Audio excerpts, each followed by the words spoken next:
If you have a young one like me who's learning Chinese, you probably wanted good materials for them. This is just an overview of, well, this book. I'm gonna show you what's inside. It's a box, actually. It's not a book, it's flashcards. It's flashcards. And I'm gonna show you what's inside. You can look at it, and if you want to get it at any time, there are links to Amazon.com where you can order it in the descriptions.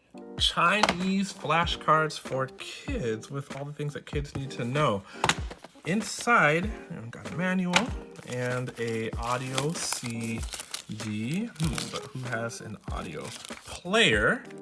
And this cool poster? It's like a wall chart thing. So you put that at kid height, you say something and they have to touch it. That is good learning. By the way, you know, I'm like certified to teach in international school, and I taught like ESL for 4 years at Tianjin International School in China. So like wall charts, things that kids can touch, that's a pretty good way for them to learn. Like another random thing you could do is have a child like throw something onto the little mat, and then whatever it lands on, they have to say that word. So it looks like we got the flashcards here, and they're in categories. So we have animals, colors, numbers, vocabulary from my day, body parts, words for people in your family like younger sister, dad, and grandma. Super interesting fact, this kind of grandma, the nai-nai, that's like my mom's mom, because like I'm the husband, but like my wife's mom is also my kid's grandma, but that's lao-lao, because lao-lao-lao, yeah, is grandma and grandpa, but on the mother's side. Whereas ye-ye, nai-nai is grandpa and grandma on the father's side. We have food in here. There is clothing. Back of the box says there are 64 flashcards in all. I linked this book up in the descriptions below if you like it.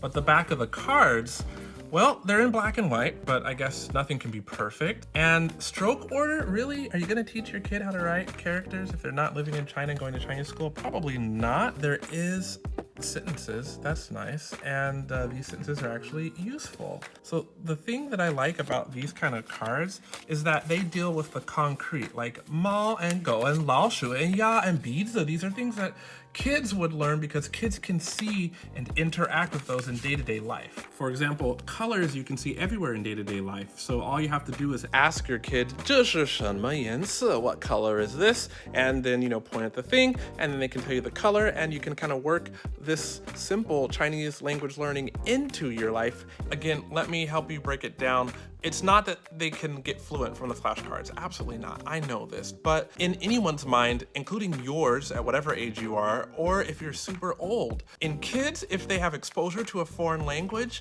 they will be able to learn foreign languages more easily later on. And the brain, interestingly enough, has the ability from birth to hear and differentiate every single sound that the human mouth can utter. So a baby can actually hear all the different sounds in any language. No, they can't communicate, but they can hear and tell the difference between them, right? You know how like when you were in French or Spanish class in high school and you're like, the teacher's like, that sound is a U. And you're like, a what? And they're like, you, and you couldn't say it. Well, if you were like a little baby and you actually talk, you could say that. Okay, my point is that when you expose kids to these sounds, they retain that ability to understand the sounds. But if you don't, then naturally for a baby brain to get more efficient, so it can actually begin to speak, really, it kind of prunes away, we're talking at like on the neuron brain level, it prunes away the sounds that it doesn't end up using, and then it grows more neuron pathways along the ways that are the sounds that occur in the language of the place that the baby's born in.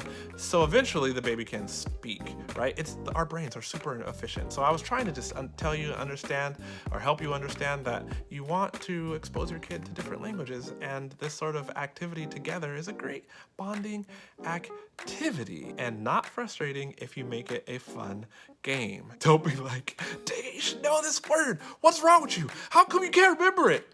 Not that I ever did that. Ever.